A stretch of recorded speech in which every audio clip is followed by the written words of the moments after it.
Tangled. I'm Ivan Marusic Klif, and I will talk you about my application or patch, which actually has an unpronounceable name, but we'll get to that later.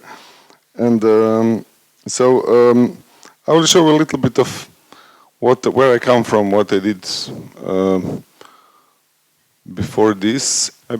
My background is in music. Around mid 90s or early 90s actually, I started slowly exhibiting. It started as I was doing work for myself, and I was kind of always fan of television as object. I like TV. I still like to watch TV much more than online movies. There is something about that it's transmitted now that excites me, I guess. So my early works were prepared TV boxes. These were, it's a bit dim, but okay. 50s, 60s TV boxes that would have mechanical contraptions inside, lights that were turned on and off by buttons on a TV. And I used lenses also because I actually liked the effects on video, but I had no means to produce them in other ways, so I used optical things. Obviously, lots of little characters and dolls. And like in this one, I already started implanting real TVs in the white thing in the back is the real TV. I think only with snow in this case. So.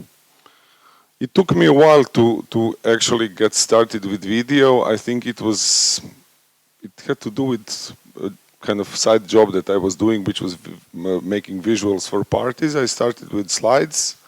It got quite elaborate, and then by early 2000s, video projectors were cheap enough so that parties could rent them.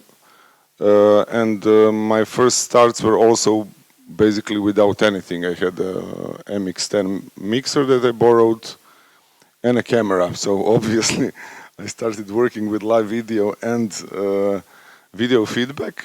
And then it got wilder with that. And this is we will see what it became later. This is 2004.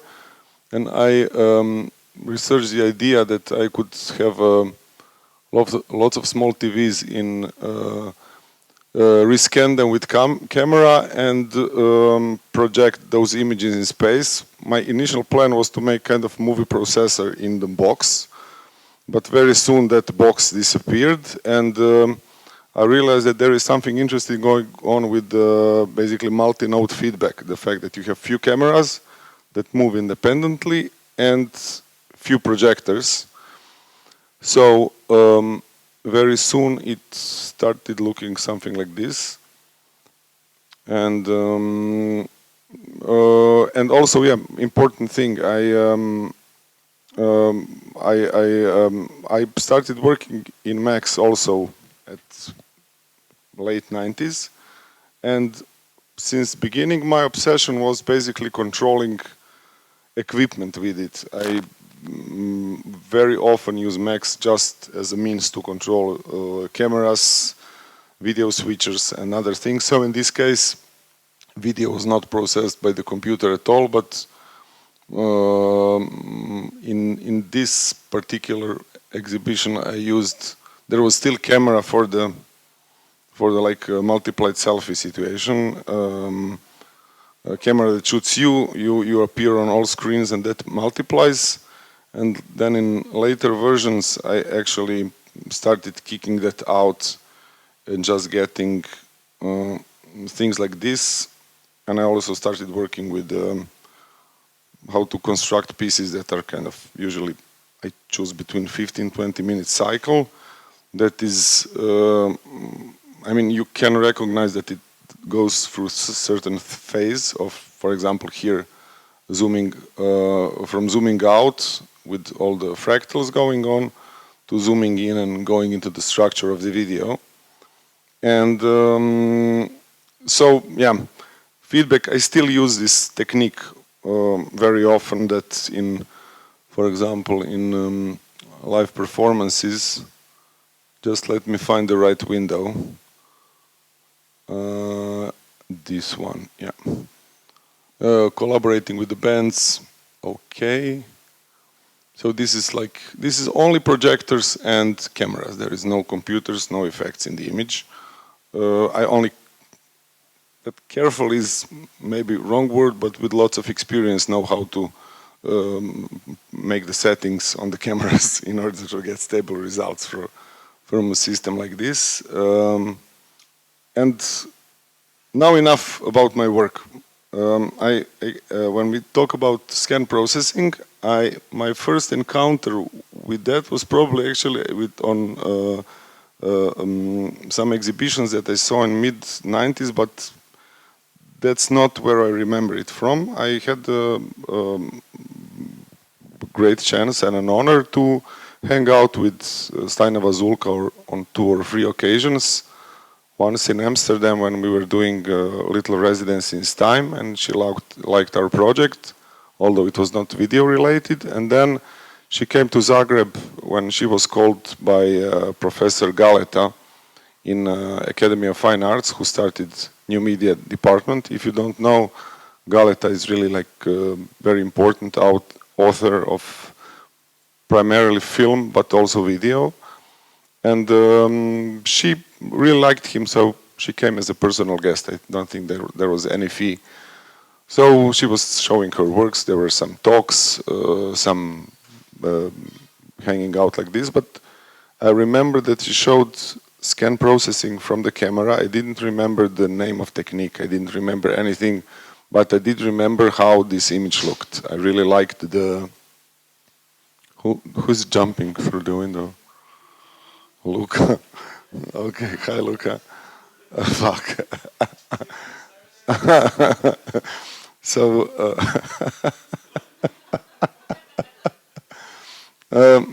so it stayed in my mind, and then, like, I guess between 2000 and 2010, with the internet getting bigger and bigger and more information appearing, I identified that image as Rutt Etra, and then of course found out that it's unobtainium and costs really lots of money.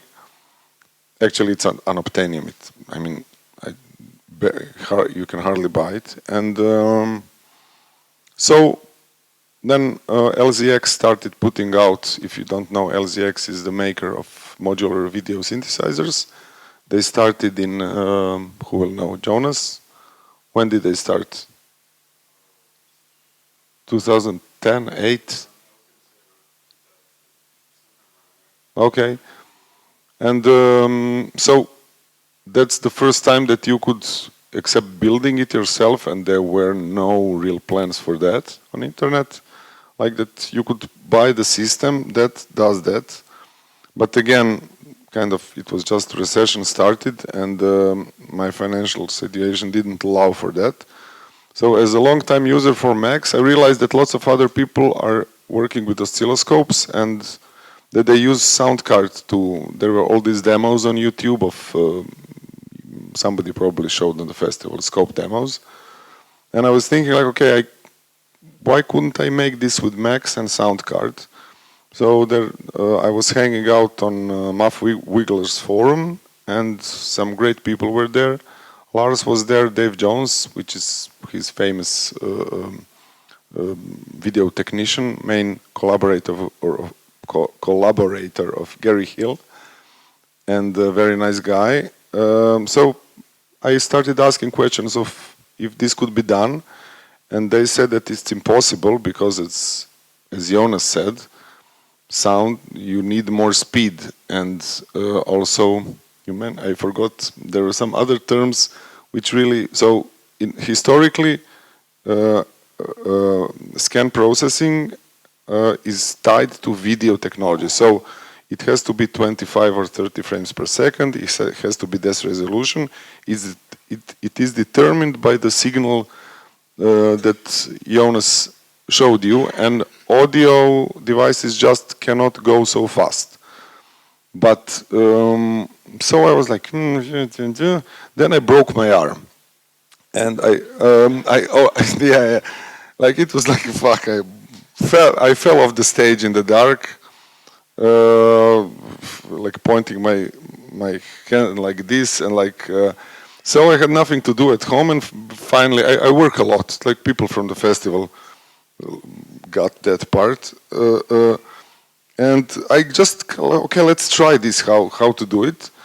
And I have some experience, I have experience with Max, of course, and Jitter, and I found this object that basically scans the image by, Derek defined it much better because he works much more with that now. So two audio signals, one determines where on x-axis, which pixel on x-axis you want to scan, and the other determines how high this pixel needs to be. But as in computer, there is no hardware, you don't have to connect the, you are not determined by a video standard. It can be, image can be small, it can be large. So I will not show you the basic patch, but the kind of final result of it. So I can actually go to the, so images is wrong way around, but this is easily fixable in this, oh. Fuck. No, I want MIDI, but it doesn't work, so let's try again. Unplug, plug back.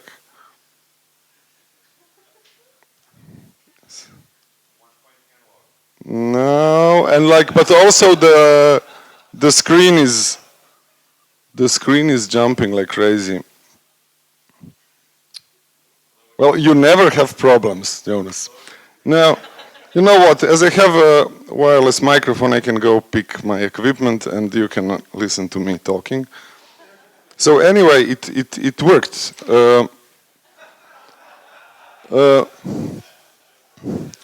It worked quite well, and I think Dave Jones understood better that that basically you don't have to do things just like you should.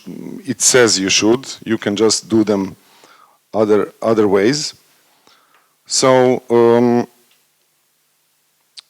so I started getting nice results with this, and oh, I will show you the first video that I made with that, and this is the one.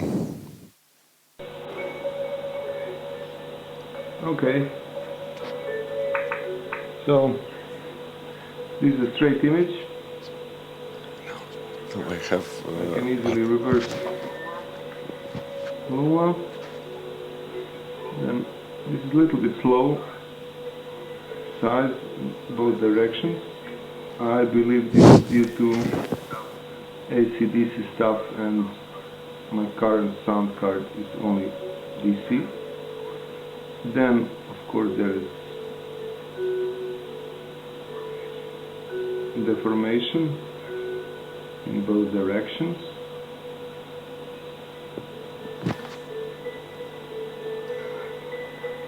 Then I can insert a little bit of modulation here.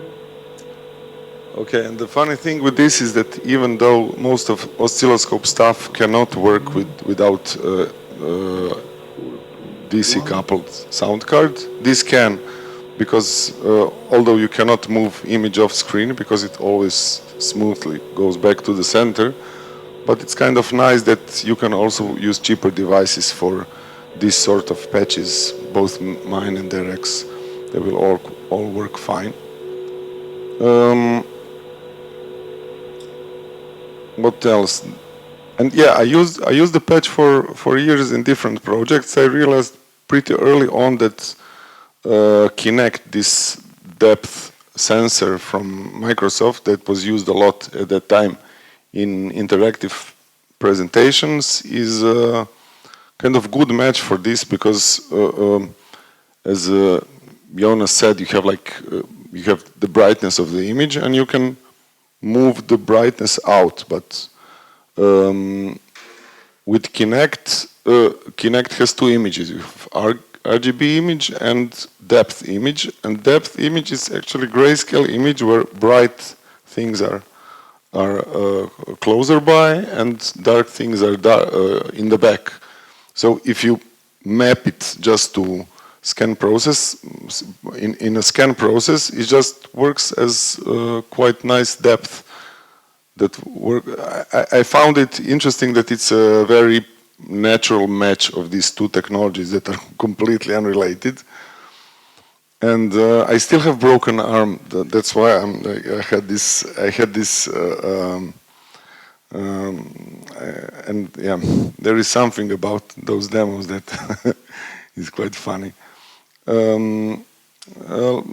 will not show all of this. Anyway, I used it for quite a few years, and I think about sharing, and then I also was kind of, yeah, but if I share it, then other people will know how to do it. And I got a few questions, so I went through the process of. But then I also started thinking, if the only thing that makes my work special is the little technical trick of what object to use in Max, then probably my work is not worth it, because I think in general, I can mention Anish Kapoor and dark is black. If that's the only thing that keeps it such a good work, then it's a little bit sad. So it was last year, the time where Osti Studio came out, I think much earlier, or a bit earlier. Yeah, so it's very short. It's 1 year when basically it started with this kind of revolution with mushroom videos and separate people doing similar things. Then there was Osti Studio, Derek released his library, Ted released his library, and then I was already a colleague from New York, Bradley Agelabo, was nagging me until around New Year. I sent him demo patch so that he can test it out. So we already went through the testing process. The basic of the patch was done. And I decided like, okay, this is good time to finally finish it and get out. So while actually we cooked the idea of vector hack together, Derek was doing his implementation of same trick in PD, and I was finishing basically this.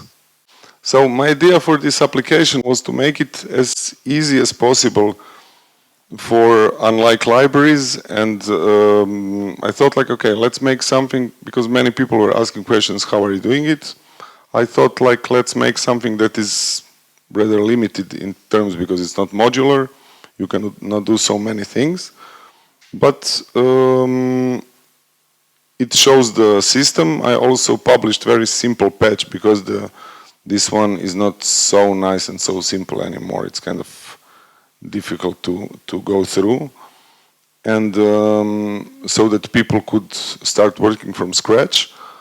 But the main idea is that it is simple, kind of as plug and play as it can go tool that can make low resolution graphics on oscilloscope, and also for reasons that are very common for this, like people get the scope, get the software, and then they say something is wrong with the image. So I made this little visualizer here that it's not even close to the real thing, but it shows enough that you can make a comparison between what you see on a scope and this. This is obviously, first it's too large.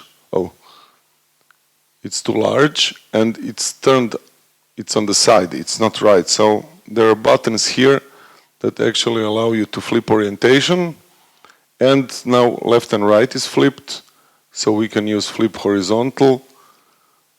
No, that's vertical. To get the same sort of image on both scope, and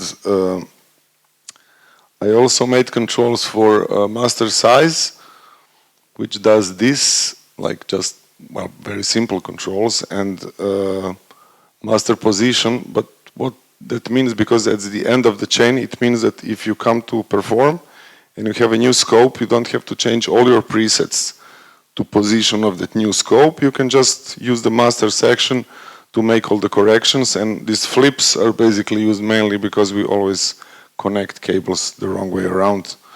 So it's a little bit easier, hopefully. So I also made quite a few presets here that demonstrate some basic principles. And for each preset I made notes, which I thought of it also as possible education tool. So it has some historical data. For example, in this preset note, it says, have to check how Derek Holzer implemented gamma correction in his vector synthesis library for pure data, and maybe add it to this patch, because I think, yeah, for this one, the idea is to you could calibrate the oscilloscope a little bit easier, although I'm not so happy how. By the way, what Jonas showed, this is the image is turned the other way around, but deflection now depends on. But so let me find some nicer preset, and like maybe something with live image. That's also always most fun. So I'll just use the camera. So of course, yeah, this is the hand, the usual stuff, and I'll turn on brightness a little bit on the oscilloscope. So the thing with when you work with audio, the thing that Lars and Lars and Dave Jones didn't understand fully is that in computer we don't depend on all these video standard signals, and that image can be scanned at any rate and any scan lines. Of course, when we get really high, we start getting funny things, like it really folds in something that becomes unrecognizable, but eventually can have some nice results. It's also the frame rate, which I really like very much. You can go as slow, and especially with sound. Which did you? No, that's fine. I will turn it up.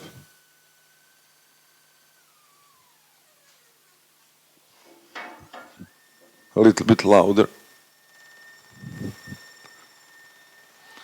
Because, like, yeah, as we used sound cards, it's kind of logical to try to see how it sounds also. And although it took me a while to start using sound, unlike Derek, who immediately thought of it as audio-visual tool, it took me a while because actually I didn't like the high frequency content of this, and I was, yeah, it was difficult for me to think of it as how could I use it in a tool.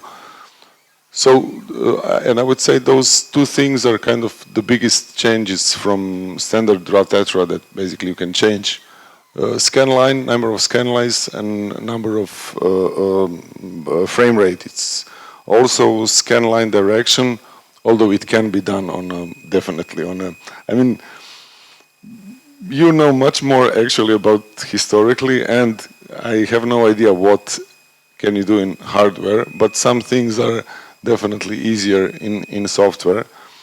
Then also, I mean, the whole festival, the whole thing came to life in a way because of these collaborations. And so, for example, there is this thing, like I had this problem with, when I get many lines, you see the edgy part here, like this. This is kind of, I mean, the whole, when we deform the image, it's something strange happens there, and I couldn't figure out how to get rid of this.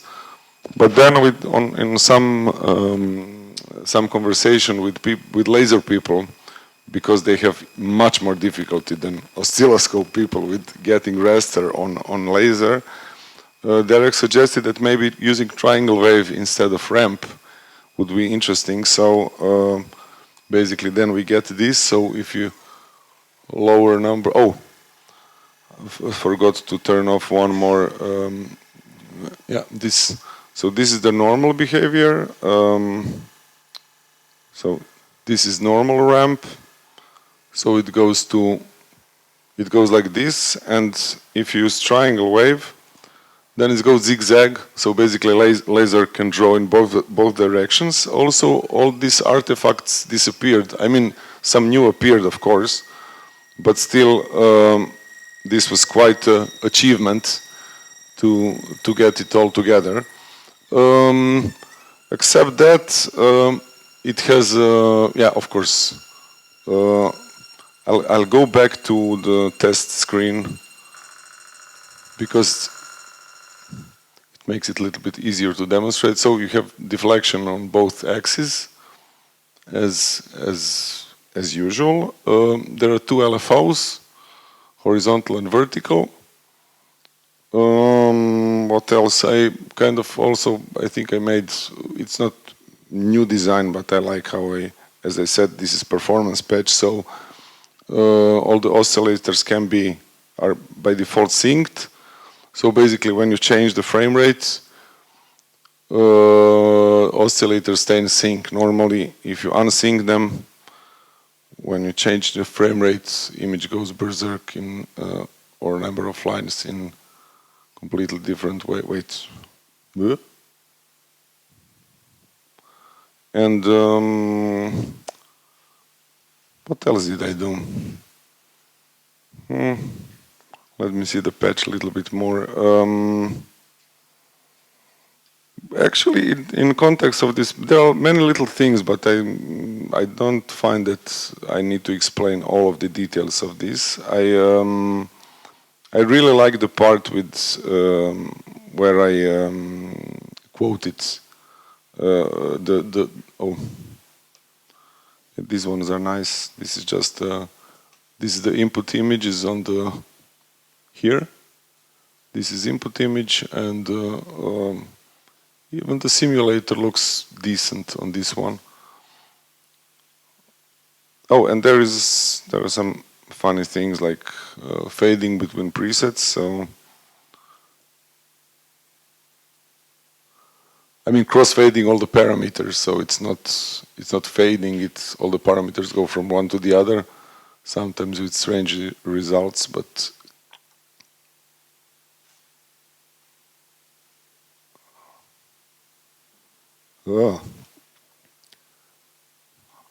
I don't know what this is.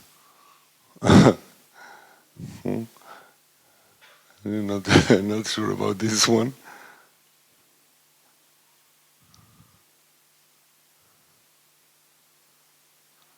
There is also live audio input.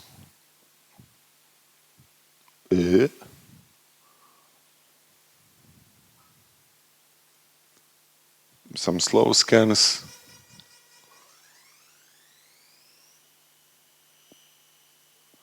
Oh, the scope is, yeah, that's it.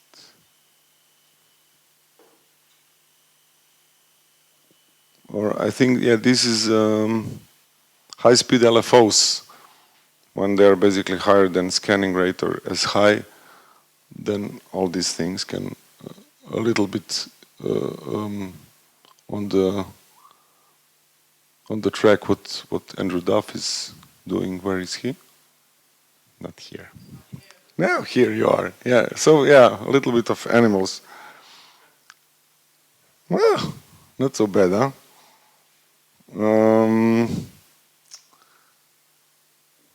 And then there is empty preset or something. Oh, this one explains how LFO functions explained. Basically, I'm using only one scan line, so that basically you can see how the LFO goes up and down.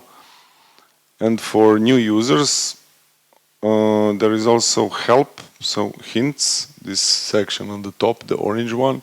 So when you go over each yeah, each parameter, it explains the function, and sometimes like it says like C preset 8, so we go to preset 8, and hopefully something that has to do with it will be explained. But I don't know what I explained here. Ramp artifacts. Oh, ramp artifacts. Yeah, that's the thing with the thing on the left and right. Those lines. What happens to them? And apart from that, yeah, there are some test images inside. Hey, by the way, the name of the app is Rutt and Etra were here as homage to them, but I decided to put it in one word, which proved on internet, as we all contacted on Facebook, I didn't have to pronounce it ever. But then recently I started getting questions about that, and I don't know what to do. I don't know, mumble you can don't mind about edge blending and things like this. It comes from my work with multi-node feedback, but it's with oscilloscope it also works quite well. I basically connect the same camera to 8 projectors and then flip images left, right, up and down, and use different settings of those to do, yeah, for example, this is also the same image, only flipped 3 times or 4 in different angles. This one I used yesterday, this sample. This is from different project, also related to oscilloscope, with like font synthesizer. And I will show you the video, but I also managed to get them on photographic paper, but I don't like really the idea of photographing the screen as photographing the screen and then putting it on the wall. I thought that needs to be some better connection, so I used this patch with this Kinect version where I get depth map and put oscilloscope with the lens in a dark room. We put some photo paper on a wall and develop photo directly. The nice thing is that basically it doesn't look at all the same as the image on the oscilloscope. It has some disadvantages, but also another completely different quality, because if okay, fuck, how can I get something to display more better?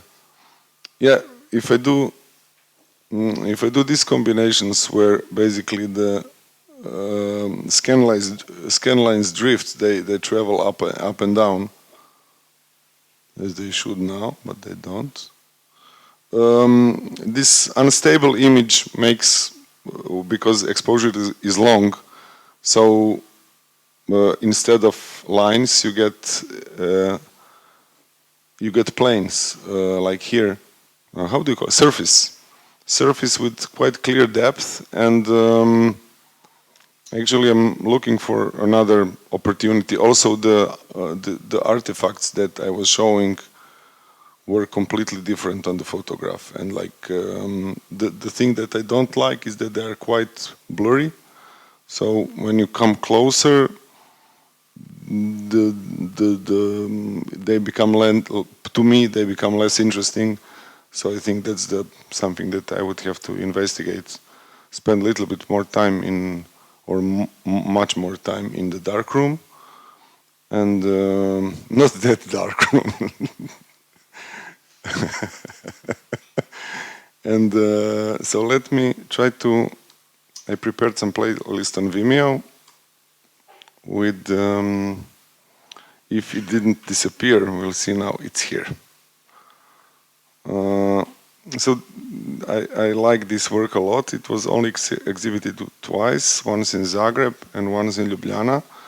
It's interactive piece with Kinect and oscilloscope. It consists of 2 projections in the corner of the room. A very simple setup, only with tape, the area of interaction is marked on the floor. So when you enter, it doesn't work when nobody is around, also because of sound for on group shows, like you don't want to eat the whole gallery the whole day with sound, so this is, I hope we hear it now.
Anyway, the system worked like that it has, I think, some 15 presets. It would take information that is basically built in Kinect library, where the hands and I think head position of participant, something, not many, I think, no, I took distance from the hands and head position. So you could basically, each time you enter, new preset would randomly load up and out of those 15, and you could manipulate it as much as you want. Once you get out of the interaction area, within, I don't know, 5 or 10 seconds, the new random preset loads up, and it worked very well. Also in terms of how people responded, I didn't have to put any upute, instructions.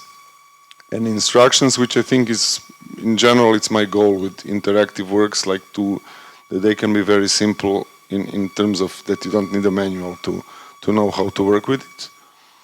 And yeah, this is how the image looks on the oscilloscope.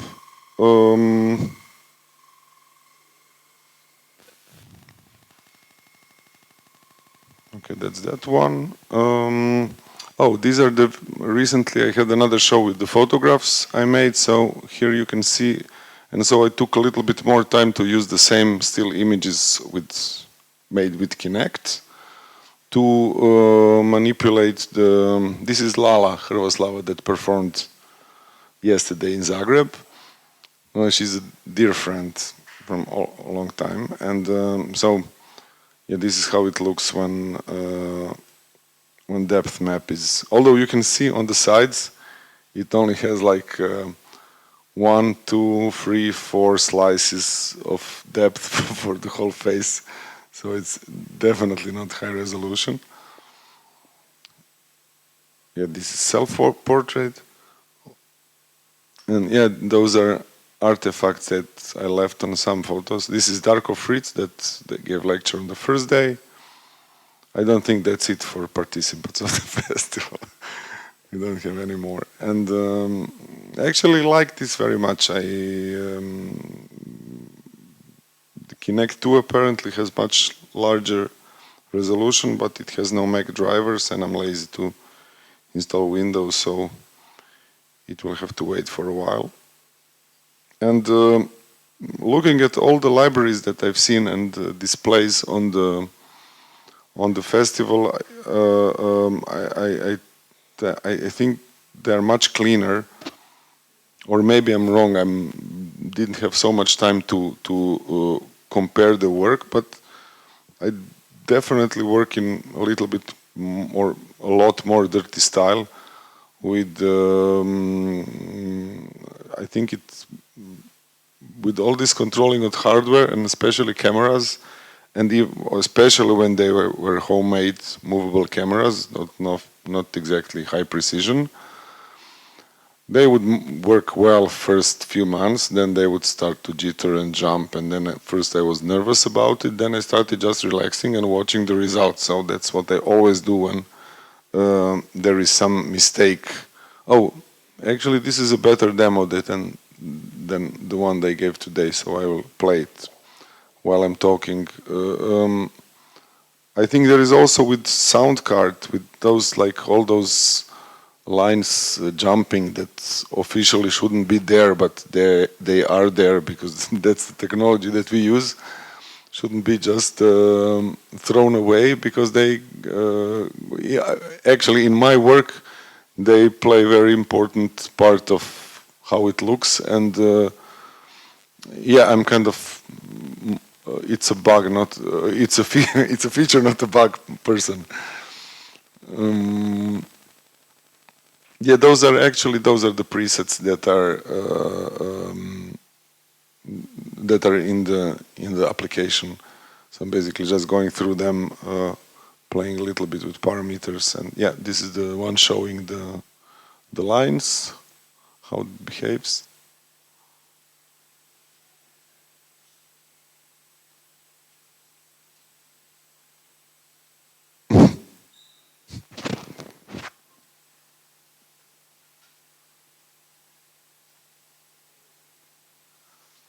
Okay, yeah, more.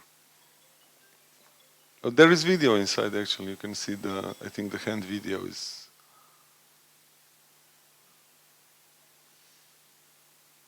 No, it's Rutt at REWereHere Here. How would you pronounce it, English speakers? No, REWereHere Here. REWereHere Here. Yeah, it's not. It's difficult to pronounce, huh? REWereHere. We were here. Would be REWereHere Here. Okay. I'll practice. I'll practice, and eventually, with time, this is REWereHere Here. Yeah. Okay. I'll let this play a little bit. Yeah, I thought I prepared better, but the technical glitches didn't. But unlike some other people who really, I really enjoyed their lectures, I'm not a teacher, and I'm kind of, I believe a lot in my improvisational skills, which with age, it proves that it's less and less smart to count on that, because yeah, the luck wears out, I think. That's how it works.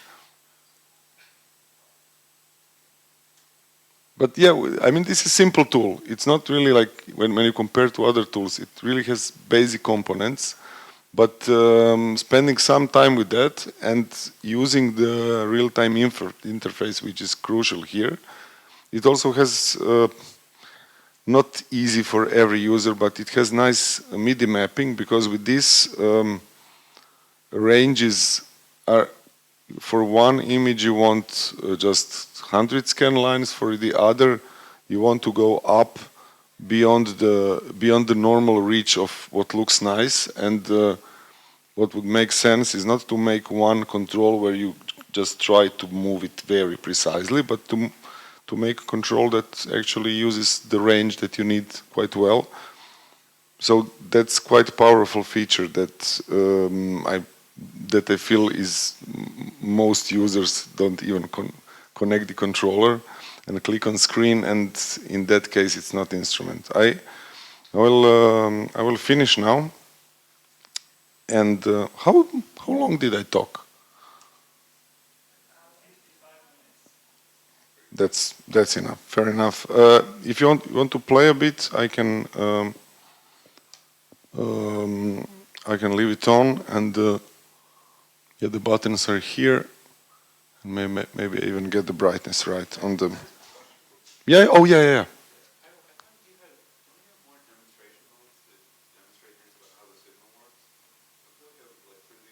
You mean through the presets?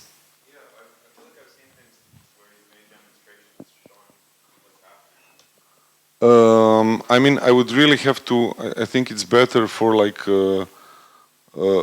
private session because there is some reading here, and my eyes are not so good. I chose this.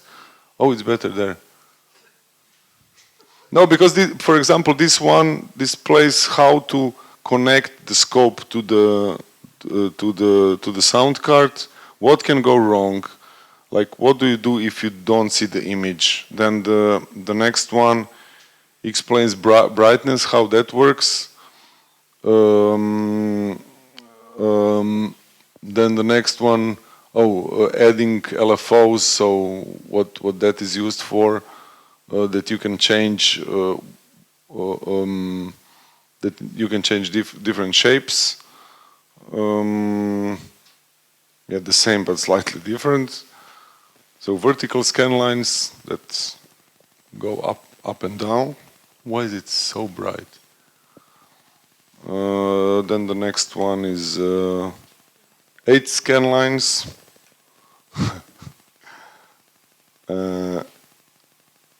Ramp artifacts. What is with this scope? There is something very strange with brightness. I don't understand what's... Yet there is this ghosting on the behind the hand that you can see, so I'm basically saying how it looks without, like this. We don't have ghosting, but you have things on the sides. When we use triangle, then we have clear sides but ghosting, and so like choose your trade-off. The next one is ramp artifacts 2.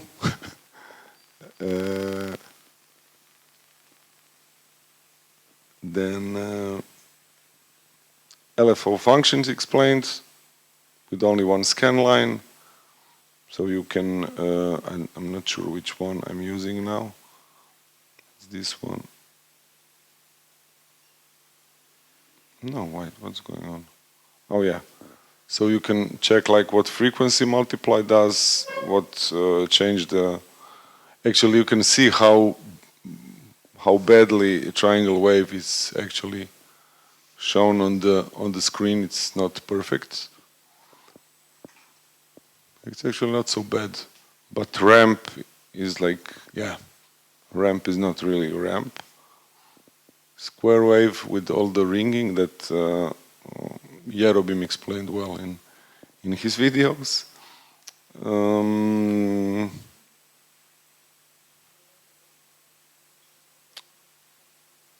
Then this is the... originally I was just having the diagonal scan lines, then I realized I can make them straight.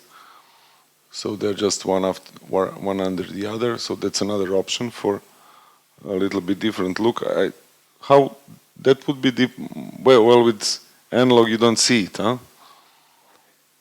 I mean the diagonality of scan lines because they're so close together. So that I was about to ask like what could be implemented in analog or in modular, that's kind of where I'm aiming at. I mean, but yeah, now I can just go on and read from the screen. I don't think it makes so much sense, so we can go over it later. Thank you.